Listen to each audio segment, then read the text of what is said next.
Από τη στιγμή μάλλον που δεν έχουμε τη δυνατότητα να πολλαπλασιάσουμε το χρόνο μας, δεν έχουμε τη δυνατότητα να πολλαπλασιάσουμε το εισόδημά μας. Έτσι. Έχουμε τη δυνατότητα εμείς, είτε αυτοαπασχολούμενοι είτε υπάλληλοι, να έχουμε συνεχή ροή εισοδήματος. Να πείτε δηλαδή ότι βάζω τα χρήματά μου να δουλέψουν για μένα. Έχουμε αυτή τη δυνατότητα. Γιατί σας τα λέω τώρα όλα αυτά? Τα ξέρετε όλοι σας, δεν σας λέω κάτι καινούριο. Σας τα λέω γιατί αυτό που έχουμε να προσφέρουμε, το δικτυακό μάρκετινγκ, η δουλειά που κάνουμε όλοι εδώ μέσα, οι περισσότεροι, παράλληλα με τις συμβατικές μας δουλειές, δηλαδή θυσιάζουμε στην κυριολεξία τον ελεύθερο χρόνο μας, που είναι για όλους πολύτιμος, σε αυτή την επιχειρηματική δραστηριότητα που λέγεται δικτυακό μάρκετινγκ. Ξέρετε γιατί το κάνουμε? Γιατί μόνο μέσα από αυτή τη δουλειά μπορούμε να πολλαπλασιάσουμε το χρόνο μας, άρα και το εισόδημά μας, και να δημιουργήσουμε συνεχή ροή εισοδήματος. Και αν δεν καταφέρω να σας εξηγήσω αυτά τα δύο, δεν έκανα τίποτα. Στα επόμενα 5-10 λεπτά θα φροντίσω να σας το αποδείξω. Είσαστε μαζί μου? Λοιπόν, τώρα, πάμε πάρα πολύ γρήγορα στο τι χρειάζεται κανείς όταν πάει να κάνει δική του επιχείρηση. Ελάτε να τα δούμε μόνο τσάκα-τσάκα. Γιατί δεν είναι φυσιολογικό να μας τρομάζει κάτι τέτοιο, ειδικά τις εποχές που διανύουμε. Για να κάνουμε δική μας επιχείρηση, παρετούμαστε από τη σίγουρη θέση εργασίας. Έτσι. Παρετούμαστε δηλαδή από το εισόδημα, το σίγουρο που θρέφει την οικογένεια, όσο μικρό και να είναι απαραίτητο. Και θα πρέπει να το εγκαταλείψουμε για να ξεκινήσουμε το τόλμημα της καινούργιας επιχείρησης. Επενδύουμε κεφάλαιο. Για οποιαδήποτε έστω και μικρή επιχείρηση χρειαζόμαστε κεφάλαιο. Για τους χώρους, τη διαρρύθμιση, τα έπιπλα, τον εξοπλισμό, τα ράφια, τα προϊόντα που θα βάλουμε στα ράφια, χρειαζόμαστε κεφάλαιο. Πάει καλά, δεν πάει καλά η επιχείρησή μας. Μπει, δεν μπει πελάτης μέσα στο μαγαζί μας. Έχουμε τρέχοντα έξοδα. Συμφωνείτε? Τα νίκια τρέχουν. Η τράπεζα, επειδή πήραμε δάνειο, θέλει τις δόσεις της. Και ένα σωρό άλλα. Για να ξεκινήσουμε δική μας δουλειά, χρειαζόμαστε μια στοιχειώδη εκπαίδευση πάνω στη δουλειά που πάμε να ξεκινήσουμε. Δεν μπορούμε να ξεκινήσουμε έτσι απλά. Χρειαζόμαστε συνήθως 1002 πράγματα. Από άδειες εξασκήσεως επαγγέλματος, ίσως προϋπηρεσία, 1002. Επενδύουμε πάρα πολύ χρόνο στην καινούργια μας δουλειά, στην καινούργια μας επιχείρηση. Και υπάρχουν και άλλοι παράγοντες κινδύνου που πολλές φορές ο επιχειρηματίας, ο καινούριος, δεν μπορεί να τα σκεφτεί όλα. Δεν είναι genius, δεν είναι ευφυΐα για να μπορεί να τα σκεφτεί όλα και μπορεί κάποιος παράγοντας να του ξεφύγει. Ας πούμε όμως ότι τα κάνει όλα σωστά. Και μόνο η οικονομική κρίση μπορεί να μην τον επιτρέψει να αναπτυχθεί. Με αποτέλεσμα την απώλεια κεφαλαίου. Γιατί σας το λέω τώρα αυτό? Και σας ξαναυπενθυμίζω, το 75% των επιχειρήσεων στην Ελλάδα κλείνουν στα πρώτα 5 χρόνια.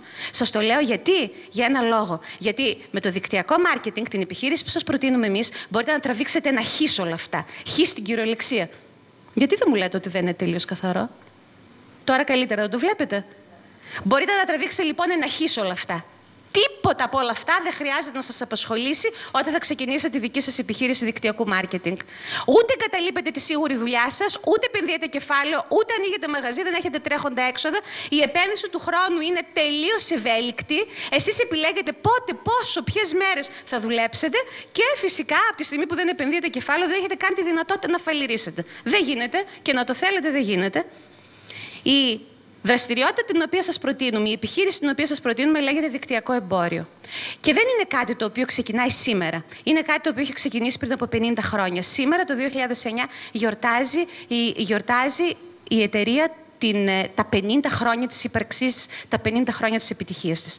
Πάλι, γιατί σας το δείχνω αυτό? Γιατί είναι ένας κλάδος της οικονομίας ο οποίος έχει ασταμάτητη ανάπτυξη. Αν θέλουμε να αναπτυχθούμε, είναι πολύ έξυπνο να δραστηριοποιηθούμε, να δώσουμε τον πολύτιμο ελεύθερο χρόνο μας σε ένα κλάδο της οικονομίας ο οποίος πάει από το καλό στο καλύτερο. Και όχι σε ένα κλάδο της οικονομίας ο οποίος δεν πάει καλά. Συμφωνείτε?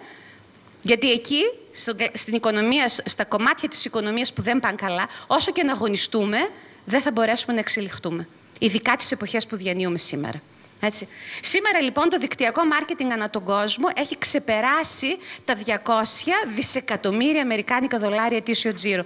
Μιλάμε για ένα κλάδο της οικονομίας ο οποίος αναπτύσσεται με διψήφιους αριθμούς σε μια εποχή που οι εταιρείες θεωρούν προνόμιο και μεγάλη τους επιτυχία να έχουν σταθερά νούμερα. Πόσο μάλλον να εξελίσσονται. Έτσι. Λοιπόν, τώρα όμως, τι κάνει? Ελάτε να δούμε ορισμένα πράγματα. Πάμε δηλαδή τώρα στο πώς γίνεται αυτή η δουλειά. Δικτυακό μάρκετινγκ, τι θα πει μάρκετινγκ? Διακίνηση προϊόντων και υπηρεσιών στην αγορά. Πολύ ωραία. Ποια προϊόντα και υπηρεσίες έχουμε προς το παρόν στην Ελλάδα? Θα σας πω με 2-3 λόγια μόνο, 2-3 πράγματα για τα προϊόντα και τις υπηρεσίες που έχουμε στην Ελλάδα προς το παρόν. Και λέω προς το παρόν γιατί? Γιατί κάθε μήνας που περνάει και κάθε χρόνος που περνάει, όλο και περισσότερα προϊόντα και υπηρεσίες έρχονται στο δικτυακό μάρκετινγκ. Λοιπόν, όταν πρωτάκουσα για τα προϊόντα, η αλήθεια ήταν ότι δεν είχα ενθουσιαστεί, γιατί άκουσα ότι υπάρχει μια τεράστια παλέτα με τα πάντα στον τομέα του καθαρισμού. Και εγώ ζάρωσα τα μούτρα μου και είπα, αμάν, πολύ ωραίο το επιχειρηματικό πλάνο, αλλά προϊόντα καθαρισμού. Δεν τέριαζαν τα προϊόντα καθαρισμού στο image μου. Θα ήθελα κάτι πιο chic. Δεν ξέρω εσάς τι σας κάνει στο μυαλό σας. Σήμερα χαμογελάω από το ένα αυτή μέχρι το άλλο που η επιχείρησή μας έχει προϊόντα καθαρισμού. Γιατί τα προϊόντα καθαρισμού είναι απαραίτητα για κάθε σπίτι και για τον πλούσιο και το φτωχό. Απαραίτητα προϊόντα, αναλώσιμα, που δεν γνωρίζουν οικονομική κρίση. Και λέω δόξα τω Θεώ. Και όχι μόνο δεν γνωρίζουν οικονομική κρίση, εμείς ούτε κατά διάνοια νιώθουμε στην επιχείρησή μας την οικονομική κρίση, γιατί ο καθένας χρειάζεται σαπούνι και σκόνη πλυντηρίου, έτσι δεν είναι και υγροπιάτων. Αλλά όχι μόνο αυτό, έχουμε και ανάπτυξη. Αυτό θα σας το πω παρακάτω γιατί. Αλλά εκτός από αυτό, εκτός ότι τα προϊόντα λοιπόν είναι απαραίτητα, αναλώσιμα και δεν γνωρίζουν οικονομική κρίση, δεν γνωρίζουν ούτε καν εποχιακή κρίση. Ξέρετε, πάρα πολλά μαγαζιά να πάνε καλύτερα, για παράδειγμα, την εποχή του Χριστουγέννων ή να πηγαίνουν καλύτερα εκείνη την εποχή και να μην πηγαίνουν καλά μια άλλη εποχή. Δηλαδή έχουν διακυμάνσεις. Η δικιά μας επιχείρηση δεν έχει καθόλου διακυμάνσεις. Μάλλον έχει, αλλά πάει όλο προς τα πάνω. Έτσι. Και αυτό είναι το είδος των προϊόντων που διακινούνται μέσα στην επιχείρησή μας. Επίσης, μια άλλη τεράστια γκάμα προϊόντων είναι τα πάντα στον τομέα της προσωπικής περιποίησης. Από το σαπούνι και την οδοντόκρεμα μέχρι τα πιο εξειδικευμένα προϊόντα, κορυφαία καλλιτικά, που είναι στις κορυφαιότερες εταιρείες στον κόσμο, στις 4 κορυφαιότερες εταιρείες στον κόσμο. Εξειδικευμένα προϊόντα, όπως για παράδειγμα καλλιτικά για τη γυναίκα, για τον άντρα, όπως εξειδικευμένη σειρά περιποίησης μαλλιών. Πάρα πολλά υπέροχα προϊόντα προσωπικής περιποίησης. Επίσης απαραίτητα, επίσης αναλώσιμα, επίσης δεν γνωρίζουν οικονομική κρίση. Και μετά έχουμε και άλλα καταπληκτικά προϊόντα. Θα σας αναφέρω μόνο ένα, γιατί δεν προλαβαίνω τώρα να σας αναφέρω 1000 προϊόντα και όλες τις υπηρεσίες που θα έρθουν στο μέλλον. Θα σας πω μόνο για ένα κορυφαίο προϊόν, το οποίο είναι στην κυριολεξία ο καλύτερος επεξεργαστής νερού που υπάρχει αυτή τη στιγμή στον κόσμο, οικιακής χρήσης. Και ποια είμαι εγώ για να πω ότι είναι ο καλύτερος? Και ακούγεται και υπερβολικό, το ξέρω. Αλλά ξέρετε ποιοι το λένε? Οι εταιρείες πιστοποίησης. Λένε ότι πραγματικά είναι το κορυφαιότερο σύστημα επεξεργασίας νερού στον κόσμο οικιακής χρήσης. Και σήμερα αυτό είναι ένα πάρα πολύ επίκαιρο θέμα, γιατί ο κόσμος ψάχνεται πάρα πολύ στο θέμα του τι νερό τρέχει από τη βρύση μου και το πόσο αμφίβολης ποιότητας είναι τα εμφιαλωμένα. Και πόσο απαραίτητο είναι το νερό για την υγεία μας και για τα παιδιά μας. Πάμε όμως παρακάτω. Σταματάω να μιλάω για τα προϊόντα. Θα ήθελα να μου δείξετε εμπιστοσύνη για το θέμα της ποιότητας, έτσι, που είναι κορυφαία προϊόντα.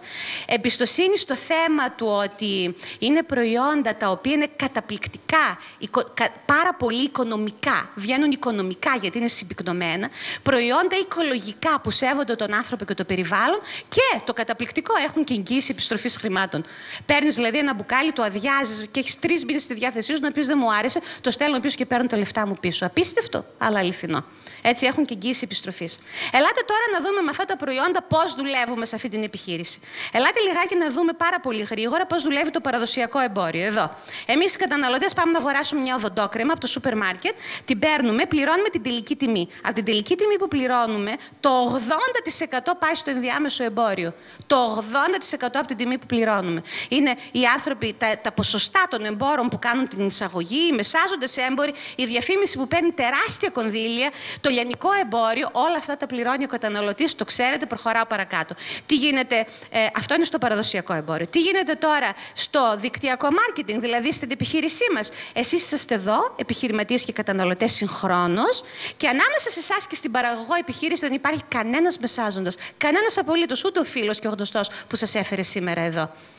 Δηλαδή, διαγράφεται όλο το ενδιάμεσο εμπόριο. Με αποτέλεσμα 60% από την τελική τιμή του προϊόντος να επιστρέφεται πίσω σε εσάς. Δηλαδή, γινόμαστε, όπως λένε όλοι οι οικονομολόγοι σε βιβλία που έχουν γίνει best sellers, και ευτυχώς υπάρχουν και στα ελληνικά και μπορείτε να τα διαβάσετε, γινόμαστε παραγωγικοί καταναλωτές. Δηλαδή, πλένουμε εδώ, διαβάζουμε πλυντήρια, έτσι, λούζουμε μαλλιά, πλένουμε πιάτα και μας επιστρέφονται χρήματα.